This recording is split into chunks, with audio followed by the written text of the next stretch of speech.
canal de automobilismo do portal Terceiro Tempo. Vamos falar de automobilismo nacional, um piloto que já está há algum tempo militando no automobilismo brasileiro, esse ano especificamente no Brasileiro de Turismo, que é o Maurício Zaccarelli. Mauri, obrigado pela tua presença hoje comigo. Muito obrigado, Marcos, por me convidar para vir aqui. É um prazer passar esse tempo com vocês. Legal. O Mauri já me adiantou que ele não está muito à vontade porque, corintiano como eu, ele está na sala do Santos, né, Mauri? Como é que é essa? É meio difícil, não? Eu já queria tirar satisfações com o Milton agora, ao vivo e a cores, mas parece que ele não está aí. Então, aqui no Santos, ainda nesse momento do Corinthians... Mas a vantagem é que é alvinegro também. Alvinegro, tem essa, não, tá bom, vamos perdoar. Mauri, até podemos falar de futebol depois com o Mauri, mas enfim... Claro, eu quero pegar um pouco da tua carreira, falar um pouco como você chegou. O Mauri também é empresário, tem muitas pessoas, muitos pilotos que estão na mesma situação que você, quer dizer, também tem uma outra atividade, além da atividade pelo esporte, a motor, falar de onde começou a tua paixão e tal. Mas esse ano, 2015, você está no Brasileiro de Turismo pela R Sports, não é isso? Exatamente. Fala um pouquinho desse ano, como é que tem sido a tua temporada. Nós temos ainda mais 2 etapas, não é? Isso. Tarumã e Interlagos. Em São Paulo. Dá um resuminho de 2015, Mauri. Bom, esse ano, resumidamente, não está sendo um ano muito bom para mim. A expectativa era grande no início do ano. Eu fechei com a R Sports, uma equipe que foi bem o ano passado, estreou na categoria o ano passado, uma equipe que veio da Mercedes e começou no Campeonato Brasileiro de Turismo o ano passado. Foi bem, e aí o Romero, que é o chefe da equipe, amigo meu, nós fechamos para esse ano. Mas não tivemos muita sorte, quer dizer, muitas quebras ao longo do campeonato me tiraram a oportunidade de marcar pontos. Eu andei na frente em várias corridas, mas por problemas mecânicos eu acabei não terminando as corridas, né? Então isso atrapalha muito, eu acabei não pontuando muito no campeonato. A gente conseguiu fazer um acerto bom no carro. O carro é rápido, mas tem faltado aquela sorte de conseguir terminar as corridas. E isso é muito importante para o campeonato. Claro, porque às vezes a gente pensa, né? O público que vai assistir as provas ou acompanha as transmissões pensa, bom, os carros são iguais, né? Como é que tem tanta diferença? Na verdade não é assim, né? Quer dizer, o acerto, a parte técnica, o que cada engenheiro vai usar, mola, tem um monte de variáveis, não é? De detalhes que mudam a coisa. O automobilismo por trás, né? Por trás das cenas, ele é muito no detalhe, né? Claro. Quer dizer, às vezes uma calibragem, uma libra aqui a mais num lado do... Faz toda a diferença, claro, né? Você vê que no último grande prêmio agora de Fórmula 1 do Japão, a gente estava ouvindo muito falar de calibragem de pneu em função dos problemas que tiveram na corrida anterior de Singapura. E teve uma recomendação da Pirelli de usar uma calibragem maior, e isso trouxe um transtorno grande. Você fala, pô, mas 3, 4 libras a mais vai criar um transtorno? Cria, e muito, né? A gente até comentou, eu até comentava com o Mauri aqui, que a gente tem o Notas do Karsug, né? Um programa que a gente coloca todas as provas pós-Fórmula 1, a gente faz o Notas do Karsug, e o Karsug lembrava muito bem disso, porque... Pelo que tudo indica, a Mercedes estava andando com uma calibragem menor, embora o arrasto fica mais difícil, mas o motor Mercedes compensava essa diferença, empurrava, quer dizer, tudo bem. Na medida em que tiveram que aumentar essa calibragem, a Ferrari deu aquela encostada, só que é claro, o Grande Prêmio do Japão, Suzuka, já é uma pista mais veloz, aí obviamente as coisas voltaram mais ou menos ao normal. E isso acontece nos carros de turismo também, né, Maurício? Sem dúvida, a gente usa o mesmo equipamento, quer dizer, o fabricante do carro é o mesmo, os motores são os mesmos, mas a construção do carro é feita por cada equipe. Claro. Então, cada equipe tem o DNA na construção do carro, né? Então, isso faz muita diferença na hora de acertar o carro. De pista para pista. De pista para pista. São muitos detalhes de acerto de câmbio, acerto de cambagem, suspensão. Relação de marcha, por exemplo, uma coisa que vocês mexem ou não? Hoje não. A gente tinha até essa possibilidade, mas agora não. Esse ano nós começamos com um câmbio novo, um câmbio de 6 marchas, um câmbio inglês, e que é igual para todo mundo, né? Tá. Então, no câmbio não, mas o acerto em si do carro faz bastante diferença. E claro, o budget no automobilismo faz toda a diferença. Claro. Né? Então, quando você tem mais recursos, a equipe pode colocar componentes novos no carro a toda a etapa, então isso traz uma credibilidade maior e uma confiança maior, e evitam as quebras, né? Claro. Então, porque tem um detalhe, né, Mauri? Quer dizer, vocês não têm, por exemplo, um programa de testes, não podem ficar testando e tal. Então, onde algumas equipes vão ganhar diferença em relação a outra? Tem, às vezes, uma equipe técnica maior, enfim, né, uma estrutura, né, por trás daquilo que a gente vê no final de semana de prova. Porque quando o público, muitas vezes tem a visitação aos boxes, o pessoal vai ver os pilotos, vai ver as equipes e tal, tem aquela ideia. Mas tem toda a questão da fábrica, né, quer dizer, toda a questão da garagem, né, onde está acontecendo tudo. E né? as equipes mais antigas, elas têm essa vantagem por quê? Porque o histórico é maior, né? Então ela tem um banco de dados maior. Por você não ter muitos testes... Como é que foi no ano passado aqui em Tarumã? Como é que foi no Velopark? O cara anda 10 anos na mesma pista, ele tem aquele setup, que a gente fala que o setup é o acerto do carro. O chão do carro, como chão você do chama. carro. Então ele tem isso nos últimos 10 anos, com pista seca, com pista mais quente, com pista mais fria. Então essa bagagem toda faz com que a equipe tenha aquele diferencial, né? Então isso falta um pouco para as equipes mais novas, né? Que é o meu caso. Então, o automobilismo, como tudo na vida, o sucesso é feito de detalhes, né? E no automobilismo não é diferente. Não tem jeito. Né? Então, a gente junta todos aqueles pelinhos lá para fazer a coisa funcionar. Agora, claro, depois a gente vai voltar a falar um pouquinho do campeonato desse ano, do carro, etc. As pessoas às vezes têm curiosidade para saber, né, como é que funciona o carro. Você já andou com o carro da Stock, que é um degrauzinho, ou mais de um degrau, acima do carro de turismo, do brasileiro de turismo. Agora, essa coisa do automobilismo surge na tua vida como? Tinha alguém na família? Alguém te direcionou? Quem te pôs primeiro no kart? Você se convidou para sentar? Como é que foi? Existem algumas coisas na vida que a gente não consegue explicar muito. Paixão é uma delas, né? Quando a gente explica o que é paixão para alguma coisa. É uma paixão. Claro. E eu acho que eu sempre tive isso desde pequeno, uma paixão. Mas eu nunca tive um indutor, pelo menos no início da minha vida, que na minha família nunca teve ninguém. Nenhum piloto? Nenhum piloto. Mas eu tinha um primo um pouco distante, mas que andava de kart, sempre andou de kart de forma até um pouco mais profissional. Naquela época, o Campeonato Paulista de kart, estou falando coisa de 25 anos, 30 anos atrás. O Campeonato Paulista sempre foi um campeonato muito forte, né? Na época, até mesmo na época que o Rubinho andava, o Christian. E ele fazia essas corridas e eu fui assistir uma corrida dessas e a minha paixão realmente Interlagos, no cartódromo de Interlagos. E ele andava com uma estrutura muito reduzida, precisava de apoio, né? Eu tinha 13 anos de idade, fui lá ajudar a empurrar kart, essas coisas. E a partir daí foi difícil de segurar, né? Aquela paixão realmente me levou a um nível que não teve jeito. Mas continuei com o problema de chegar em casa e falar, vou andar de kart. Quer dizer, meu pai e minha mãe falavam, que kart você vai estudar, né? Minha mãe sempre teve uma linha muito firme. Você é de São Paulo mesmo? Eu sou de São Paulo, na questão dos estudos, né? Minha mãe é fundadora de faculdade, colégio, então o negócio era escola. Mas eu consegui com muita força, dedicação. Poder de persuasão. Poder de persuasão, fazer eu quero um kart. Ganhei meu primeiro kart. Isso já com que idade? Isso com 15 anos, mais ou menos. Com 15 anos. Ganhei meu primeiro kart. Bom, eu tinha o kart, mas como é que... Naquela época era a idade normal. Hoje a molecada está começando com 4, 5, né? Um negócio assim impressionante. 13, 14 anos era quando começava, né? Era a idade normal para aquela época. Era a idade normal. E aí ganhei meu primeiro kart e ia andar como? Alguém precisava me levar pro cartódromo, tinha toda aquela dificuldade. Meu pai não queria nem ouvir falar naquilo. Quem me deu foi minha mãe, né? Sabe como é mãe? Tá bom, ele vai ficar na garagem. E eu arrumava um jeito de andar na rua com o kart. E isso foi bem engraçado, porque não era comum ver kart andando na rua. Eu chamava um amigo para bater o kart e funcionar, andava na rua.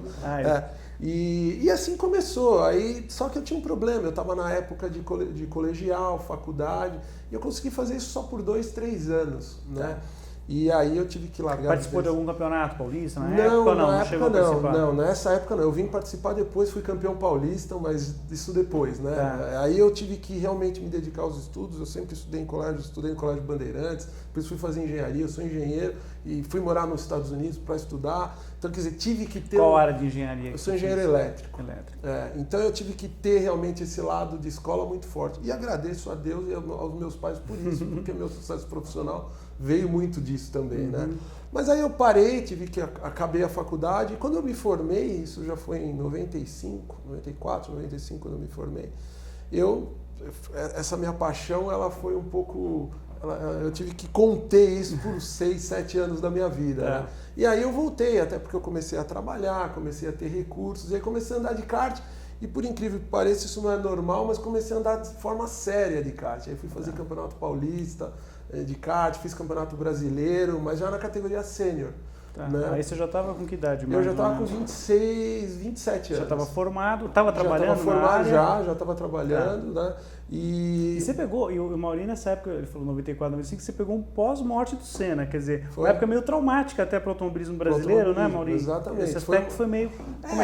Como é que isso bateu aí para você em termos de retomar a tua carreira? Porque na verdade você estava retomando, né? Estava retomando. Num momento meio delicado. Porque, claro, apesar de eu ter ficado fora das pistas, eu nunca deixei de acompanhar as corridas. Porque sempre uma paixão, ligado, eu tinha amigos e ia nas corridas, mas não conseguia correr. Então, com a morte do Senna, por ser um apaixonado por Fórmula 1, comento Fórmula 1 na rádio hoje ainda, e gosto muito, eu nunca fiquei fora. E com a morte do Senna, aquilo, para mim, foi até um impulso na questão da paixão pelo negócio, né? Porque, poxa vida, né? Aconteceu o que aconteceu com o maior ídolo de todos nós, né? Mas a paixão acabou até aflorando mais, me dando forças até para, poxa, é um negócio que eu quero muito. E aí você andou no kart comum ou já com marcha? Não. Hoje eu treino com shifter, mas naquela época não. Nem era que é um canhão, né? É um canhão. Naquela época não tinha, né? Não existia campeonatos de shifter. Começaram os carros com motor de moto, eles adaptavam o motor Yamaha, né, com moto, começaram os campeonatos do superkart, tal, mas eu não andava, porque eu comecei a treinar muito de forma séria para fazer o Campeonato Paulista, que era muito competitivo na época, né? Mas vocês corriam de Itu? A gente corria Interlagos, Itu, Granja, né? Quando começou a Granja. Você pegou o comecinho ali comecinho da Granja, nem tinha muito aldeia, né? Começou a 500 milhas da Granja, que hoje em 97, se eu não me engano, foi a primeira prova. Foi a primeira prova, eu fiz essa prova, fui quinto, se eu não me engano, nessa prova, que foi uma conquista boa. E aí o kart, aí eu fiz 3, 4 anos de kart e fui pro carro, comecei a correr de carro, porque Fórmula era uma paixão, eu pensei em andar de Fórmula, mas não era muito viável para mim. Você não chegou a fazer Fórmula 3, nada nesse sentido? Não fiz nada. Você já saiu direto do kart pro turismo? Pro turismo, que a categoria de turismo bastante forte no momento era a Copa Corsa, não sei se você lembra, Marcos, você deve lembrar. A Metrocar tinha uma categoria que largavam 40 carros na categoria. Até recentemente o Campeonato Paulista de Marcas aí com o Corsa Gol, né, os carros pequenos aí tinham às vezes até 50 carros, 60 carros. E naquela época foi a primeira categoria a ter um grid tão grande, monomarca. Isso. Né? E aí eu corri. E o aprendizado é grande, porque você está o tempo todo disputando posição, incrível, inacreditável. Eu ganhei corrida. Piloto se diverte, é verdade. Eu ganhei corrida na Copa Metrocar, que ganhar corrida num grid de 40 carros é extremamente Conta, faz a diferença. E aí logo depois a Fiat estava muito popular, com a Copa Fiat, Uno, depois Palio. Eu não fiz a Uno, fiz a Palio, né? Fiz 2, 3 anos de Fiat Palio, tive bons resultados também. Fiz o Paulista e o Brasileiro, fui vice-campeão paulista. E aí você começa a pegar uma cancha em outras pistas que vão te ajudar até hoje, né? Por causa do turismo, né? No Campeonato Brasileiro de Turismo. Né? Até hoje. Fiz esses campeonatos de turismo e tive mais... Aí aconteceu mais tem mais uma história, assim, uma parte da minha história, porque eu tive mais um hiato na minha vida, porque aí meu lado profissional... começou a tomar muito corpo e muito tempo teu. Muito tempo, então eu tive que parar por mais um período. Eu fiquei 10 anos parado, afastado das pistas, porque eu fui trabalhar nos Estados Unidos, fui fazer outras coisas, estava desenvolvendo a empresa aqui no Brasil, então foi num momento que a gente teve que desenvolver bastante a empresa. Fiquei parado por mais 10 anos. E aí, poxa... Mas treinava de vez em quando, você ia correr de kart? Treinava de kart, nunca mais andei de carro. Fiz sim, um treino ou outro de carro, mas muito pouco, eu andava de kart. E aí falei, preciso voltar. Foi quando a Fiat novamente voltou com a linha, com a Copa Linha, que era o Troféu Linha. Isso, que o Cacá Bueno ganhou, acho que todas as edições. Ele ganhou as 3 edições. E como eu sou amigo do Christian Fittipaldi, ele começou com uma equipe na Copa Linha, aí ele, vamos correr, foi um ano, nós fizemos um ano porque acabou a categoria. Ele falou, vamos correr comigo? Eu falei, será um prazer correr junto com você, né? E aí nós corremos, ele com um carro, eu com o outro, foi muito legal. Um ano que... E o campeonato pegado, carro tração dianteira, né? A gente liderou o campeonato na frente do Kaká até metade do campeonato, o Christian liderando, eu estava em terceiro, mas de novo, né? Aquela coisa de quebrar, né? A gente correu com o Bassani, E no final do campeonato a gente não teve muita sorte. Eu lembro, você e o Christian fizeram um ano muito legal, o Kaká realmente, né, no finalzinho deu no aquela... No final deu aquele pulo e foi campeão. Mas foi um ano muito legal. Aí acabou a categoria, eu fui pro turismo. Aí fiz o primeiro ano de turismo na Hot Car com o Amadeu. Grande Amadeu Rodrigues, nosso amigo. Meu primeiro ano de turismo foi muito interessante. Eu fui quinto no campeonato, né? Por uma primeira experiência, foi muito legal. Isso é que ano já? Isso 2013. 2013. Já é o brasileiro de turismo. Ainda é ou é a Copa Montana? Não, ainda? o brasileiro de turismo. Já é o brasileiro foi o primeiro ano do brasileiro. Foi o primeiro ano, 2013, 2014 e agora 2015. Antes era a Copa Montana, antes era a Stock Light, né? Aquela Isso, coisa. Mudava um pouquinho a nomenclatura, né? Depois saiu a Montana. Na verdade, assim, a estrutura do carro, em termos de chassi, não muda tanto. Não mudou. Né? Eles fizeram um chassi novo quando começou o brasileiro de turismo. Isso. Uma evolução, que na verdade hoje até o nosso chassi é uma evolução ainda além do chassi da Stock Car. Não sei se você sabe esse detalhe. O da Stock o ano que vem, deveria ser o ano que vem a mudança radical já do novo. Eles vão aprimorar algumas coisas, aí só 2017 que vem o chassi integralmente novo, né, Maurício? Exatamente. Para Stock, né? Vocês realmente acabaram tendo uma atualização maior até do que a Stock nesse sentido, né? Por conta, Marcos, daqueles acidentes muito tristes que nós tivemos na nossa categoria, né? Com o Esperafilho e o Sonderman, né? Os dois. Inclusive a batida do Sonderman foi com o meu companheiro de equipe, que é o Pedro Boesel, hoje. Né? Eles bateram lá, que tudo deu início àquela chinquene que hoje tem na Curva do Café. Eu estava lá naquele fatídico final de semana em Interlagos, chovia um absurdo, né? Um aguaceiro. Eu, na época, até a tribuna que a gente tem é o site, em escrever coluna, escrever matéria, etc. Eu até comentei muito que eu achei que aquele momento era um momento de não ter prova, quer dizer, interromper a prova, porque os pilotos não tinham visibilidade. Né? A visibilidade no carro de turismo já é reduzida, vocês trabalham com esse problema sempre, né, Maurinho? Não tem jeito.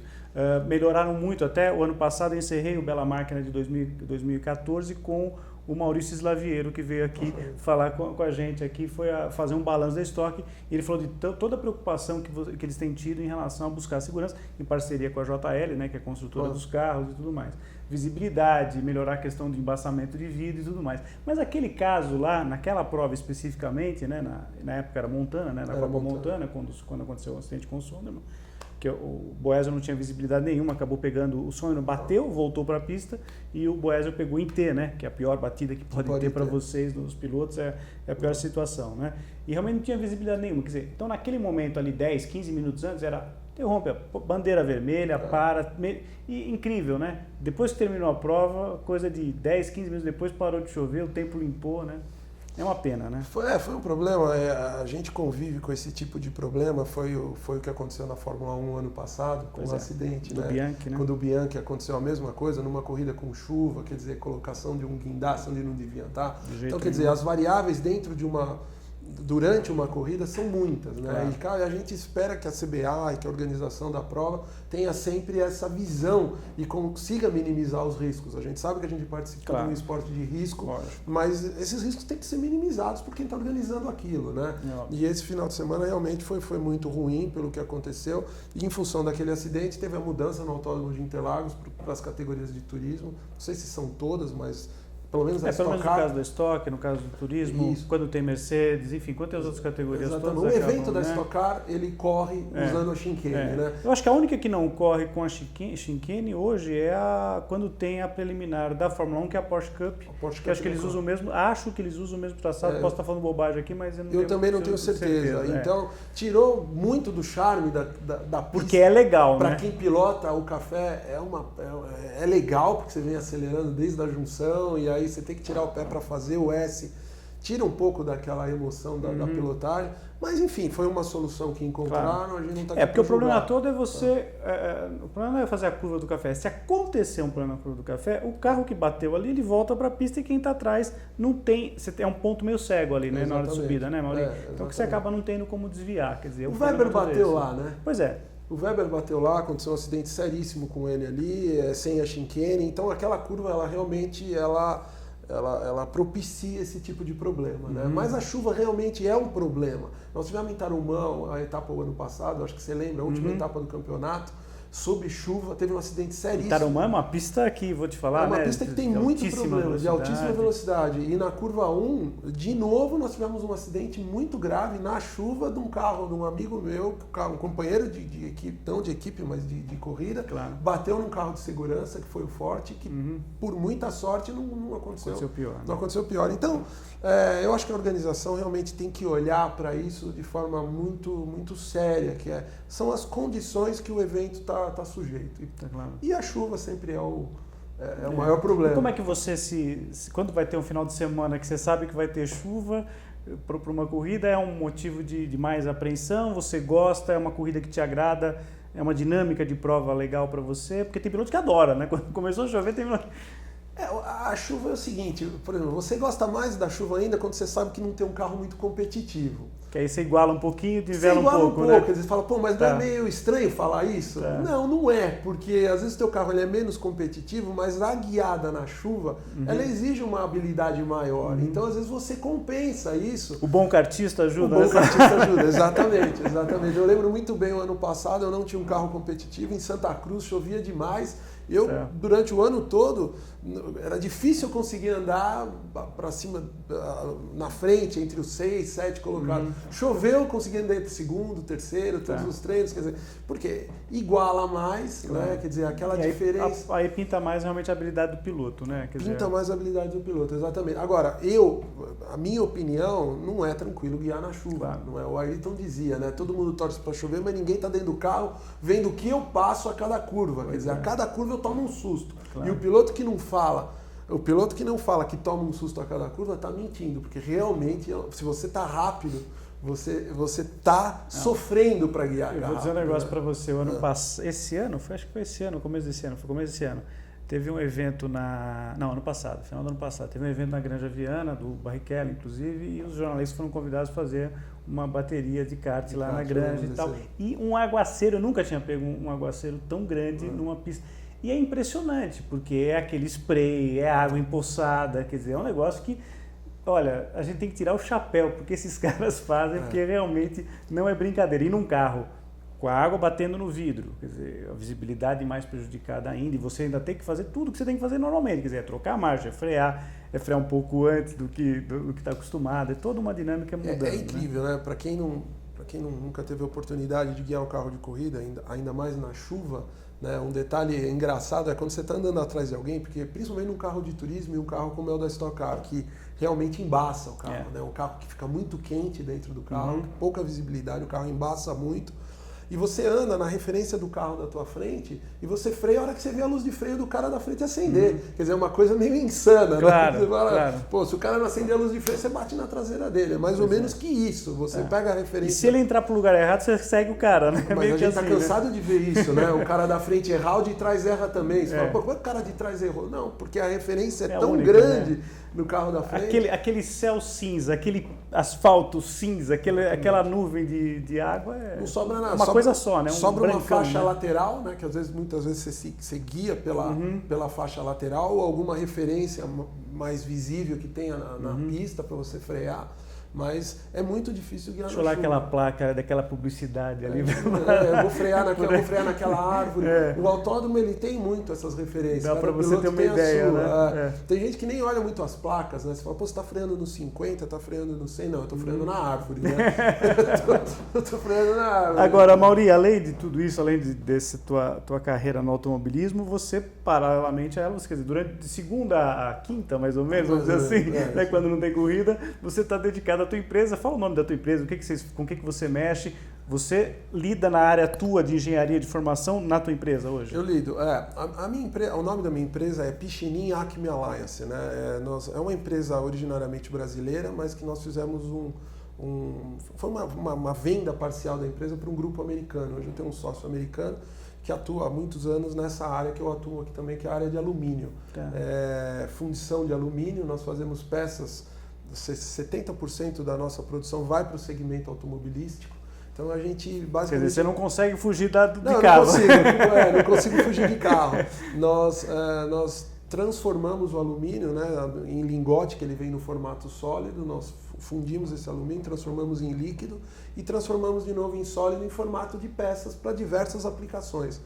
rapidamente, como exemplos, carcaças de alternador de carro, carcaça de compressor de ar-condicionado para carro, bagageiros de carro, enfim, uma série de aplicações de alumínio. É isso que nós fazemos. E, claro, é a minha atividade principal hoje, é a minha empresa. Quer dizer, hoje eu trabalho 12 dedicação horas por dia. total. Trabalho muito. Você está vindo de uma viagem, inclusive, para os Estados Unidos, você estava participando de alguma coisa? Como a gente tem muita interação com as fábricas. Nós temos fábrica na China, nos Estados Unidos, na Europa e aqui no Brasil. Então eu viajo bastante, eu vou pelo menos 2, 3 vezes por ano ou para a China, ou para o Japão, para os Estados Unidos, para a Europa. Eu voltei agora domingo de um trabalho na nossa fábrica em Chicago, fiquei 15 dias lá e voltei agora estou participando de uma feira, estou saindo daqui para uma feira lá no Center Norte, da área de alumínio também. O meu carro está exposto na feira, nós colocamos em exposição lá o carro de corrida. Então, o automobilismo sempre foi minha paixão, eu tive que lutar muito para conseguir transformar essa minha paixão em realidade, né? E eu consegui fazer com que isso acontecesse, porque o nível de automobilismo que a gente pratica hoje, ele é mais do que um hobby, né? Claro. Não dá para ser encarado como um hobby, porque o hobby é aquilo que você faz quando você quer. Isso não, envolve patrocinadores, envolve compromissos de diversas formas. Então hoje eu tenho minha atividade principal, que é a empresa, mas de forma muito séria o automobilismo, que me realiza demais, né? Então eu tenho uma realização, graças a Deus, uma realização completa aí do lado profissional e do meu lado de hobby, que virou uma coisa séria na minha vida. E é legal porque na medida que você tem resultados, obviamente isso chama mais atenção. Quer dizer, você falou de compromisso que você tem, obviamente você estampa a marca da tua empresa no teu carro hoje, né? E obviamente se você tem mais resultados, você pode pleitear aí mais patrocínios, obviamente, para ajudar no orçamento, porque uma equipe, a Stock tem um orçamento, claro, maior do que o do turismo hoje, mas o turismo também não é barato para se fazer, né? Você tem que ter para você conseguir realmente andar no pelotão da frente, você tem que ter um investimento legal, né? O automobilismo como um todo, desde o kart, exige bastante investimento, né? Uma coisa é você brincar aos finais de semana, dar 10 voltas, outra coisa é você começar a se preparar para competir de forma séria, quer dizer, muda totalmente de figura o teu patamar de investimento, né? Você sabe que hoje eu tenho recebido pilotos, às vezes, do kart aqui,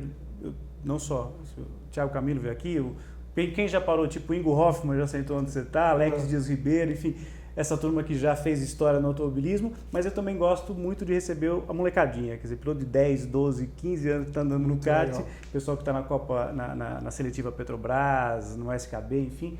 E muitos deles hoje, Maurício, já chegam aqui sem aquela coisa, não, eu quero chegar na Fórmula 1. Muitos falam, não, eu quero ser piloto da Stock Car, por exemplo. Exatamente. Que, obviamente, para chegar na Stock, certamente vai ter que passar, por exemplo, para o brasileiro de turismo, que é uma escolinha, vamos dizer assim, para o piloto que está ali. Aliás, falando nisso, já com a tua experiência tão grande aí, eu sei que é difícil dar conselho, né? A sua experiência de vida, você já tem uma maturidade no automobilismo, na tua vida pessoal e profissional, empresarial, de muito sucesso. Mas para o menino que está começando, por exemplo, no kart, hoje, eu sei que tem muita molecadinha assistindo hoje isso daí, o nosso Bela Máquina, Mauri, e que quer chegar no turismo, que conselhos básicos, assim, uma diquinha que você daria para esse menino que está te vendo agora?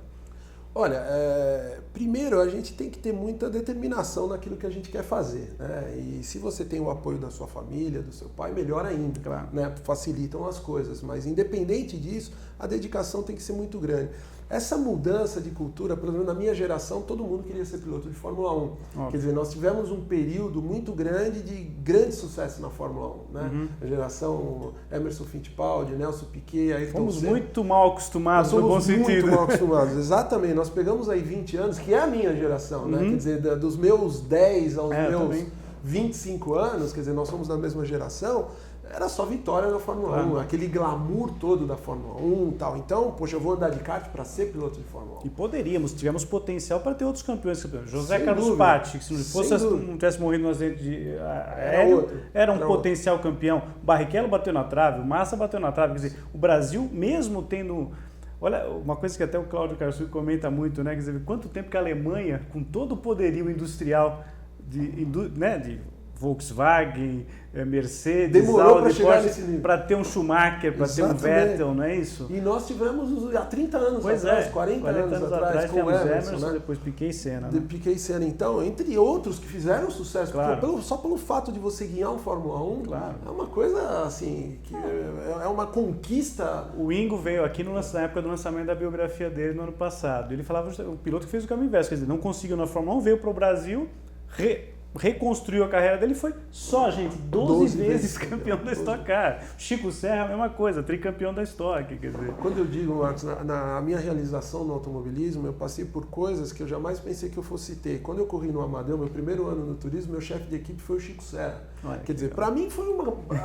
Além do fato de eu estar guiando um babando, carro, né? Babando, eu ainda tinha como chefe de equipe o Chico Serra, que hoje é amigo meu. Eu não conhecia o Chico Serra, quer dizer, não conhecia pessoalmente. Que está me devendo há muito tempo uma visita. Chico, vou cobrar também, vem pra cá. O Chico, um baita cara, foi nosso chefe de equipe.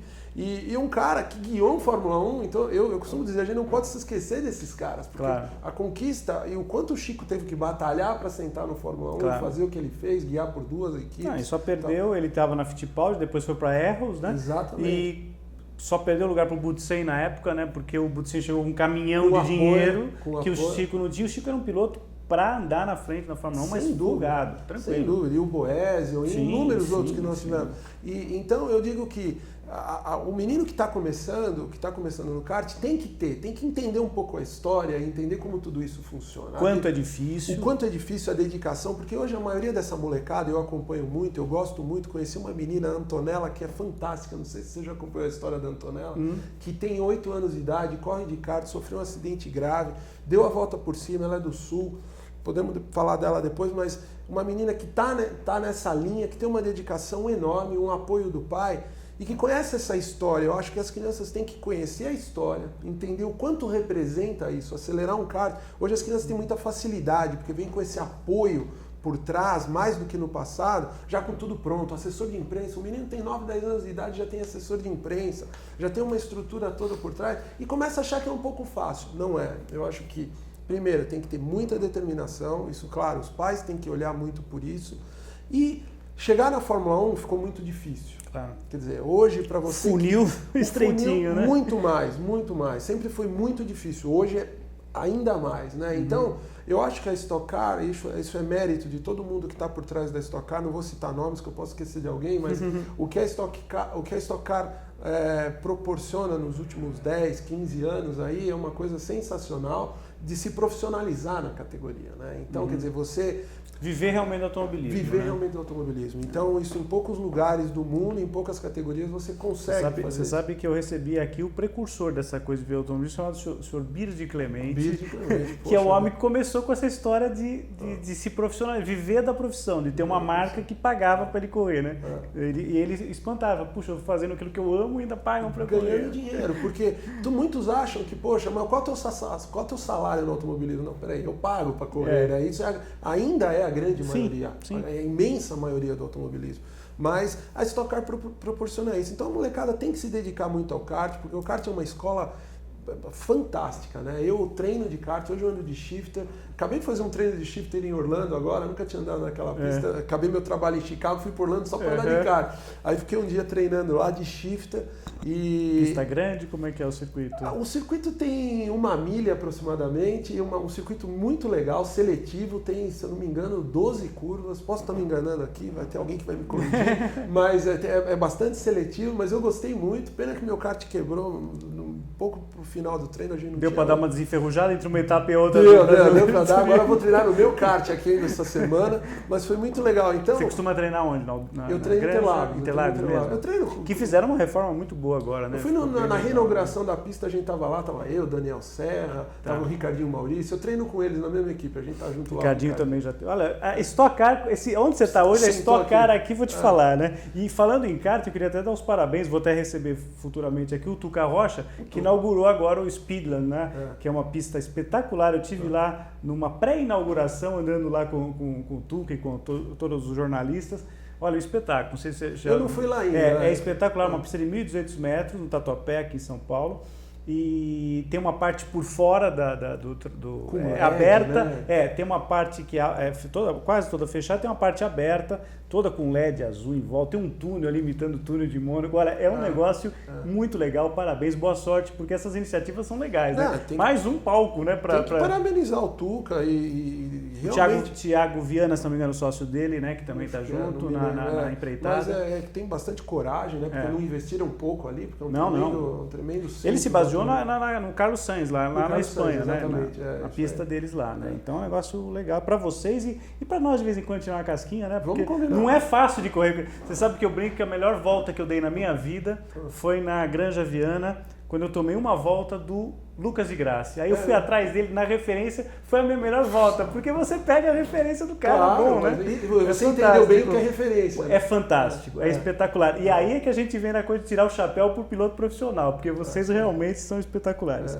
Mauri, no finalzinho eu gosto de deixar um stop and go, perguntas de bate pronto para você tentar matar aqui. Mas antes disso, eu vou pedir então para você, antes de encerrar, você deixar os teus, quem te apoia, contatos teus. Eu brincava aqui com o Mauri, tem um totem aqui do Milton aqui do lado, e eu brincava com ele que não tem problema de merchan aqui, você pode ficar à vontade para falar quem te apoia, quem quiser entrar em contato contigo, tuas redes sociais, enfim, fica à vontade. Nós estamos na casa do merchan, né?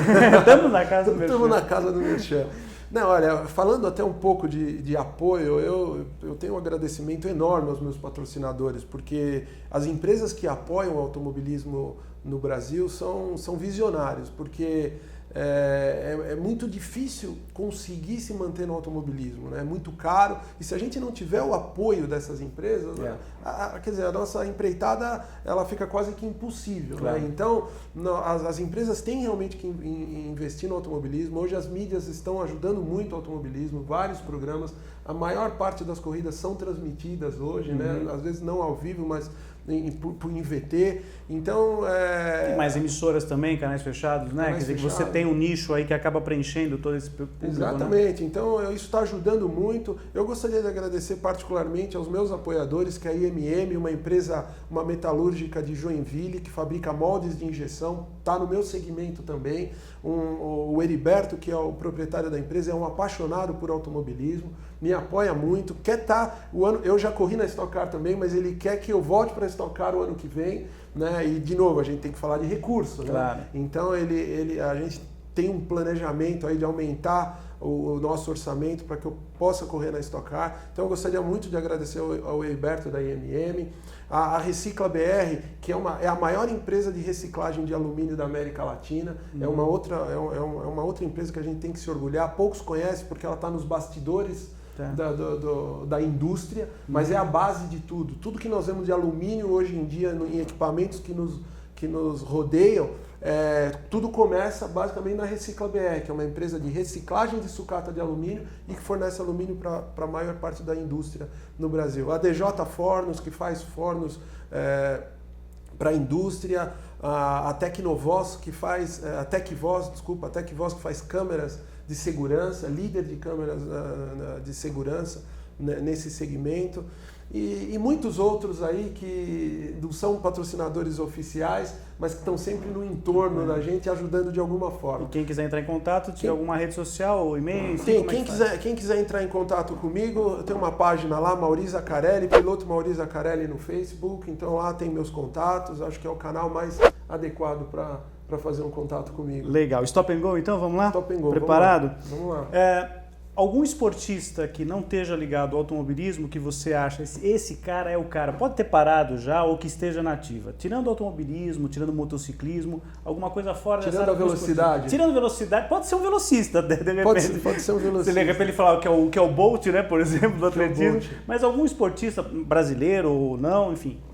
Olha, eu não contei aqui porque a gente está falando de automobilismo, mas uma parte da minha vida eu me dediquei ao voleibol. Tá. Na época de ouro da Pirelli no voleibol, eu jogava voleibol na Pirelli, quase que de forma profissional, no infantil da Pirelli, e a gente fazia todas as preliminares. Tinha Pirelli aqui em São Paulo, Banespa, tinha Atlântica Boa Vista no Rio. E a gente fazia as preliminares daquele time de ouro da Pirelli, que é o único time brasileiro que foi bicampeão mundial né? Poucas pessoas sabem Geração disso do também. William, Xandó. Geração do William, Xandó, Amauri, Gó, e Lázaro, que foi meu primeiro treinador, o Brunoro, que tá até aí, se envolveu com o futebol. Então, a minha segunda paixão no esporte é o voleibol. Legal. E eu não sei se eu consigo escolher um, mas o voleibol hoje, eu acho que você pode dizer melhor que eu, Marcos, mas eu acho que é o segundo esporte, né, no Brasil em termos de repercussão. Eu não sei se... O automobilismo e o vôlei é muito sazonal, depende muito da questão de estar numa Olimpíada, etc e tal. De maneira geral, o automobilismo, mas o vôlei,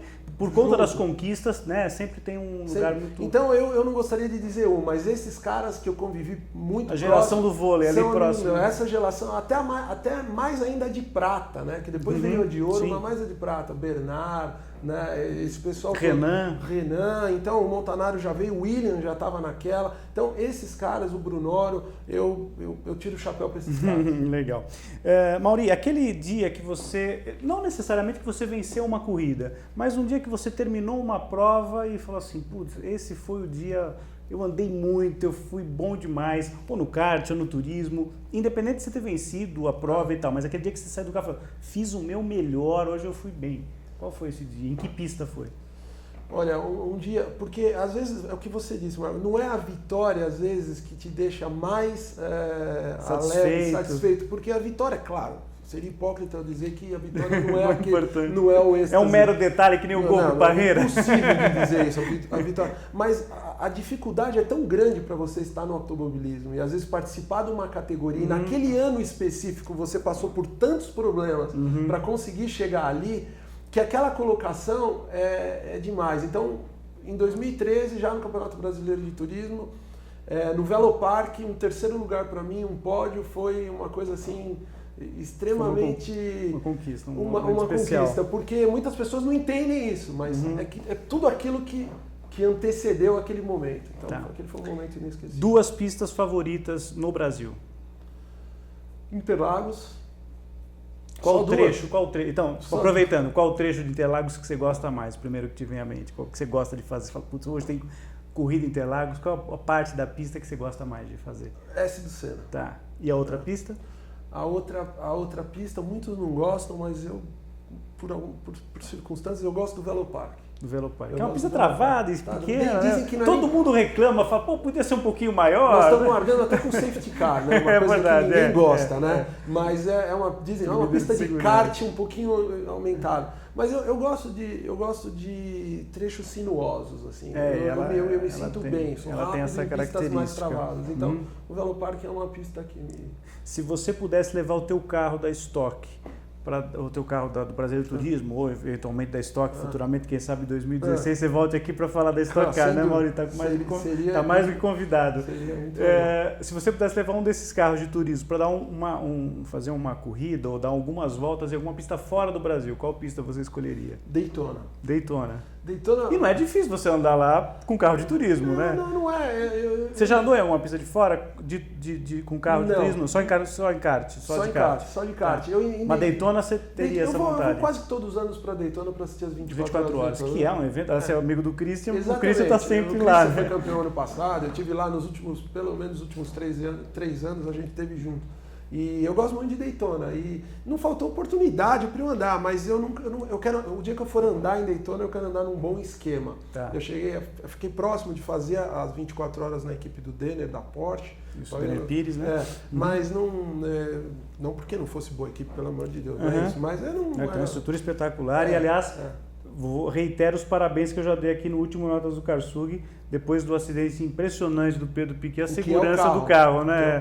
Isso dá uma segurança para o piloto espetacular. O automobilismo hoje está muito seguro. Eu falo isso para minha mãe, ela não acredita. Não, mãe nunca vai acreditar em segurança. Mas eu bati em 2003, quando eu corria de linha, eu bati em Brasília, eu fiquei sem freio na curva 1.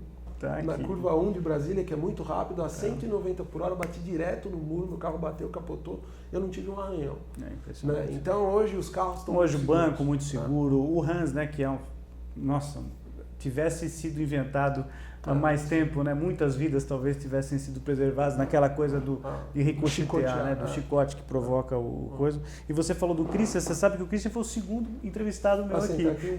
A Bia Figueiredo foi a primeira, né, ela que abriu aqui o Bela Máquina lá em 2000 10, já faz tempo. Vamos deixar pra lá. Falando de futebol, penúltima pergunta. Falando de futebol, já Vai que você é Corinthians. corintiano, vai Corinthians. O Hexa quase garantido. Já estamos falando aqui em setembro, finalzinho de setembro.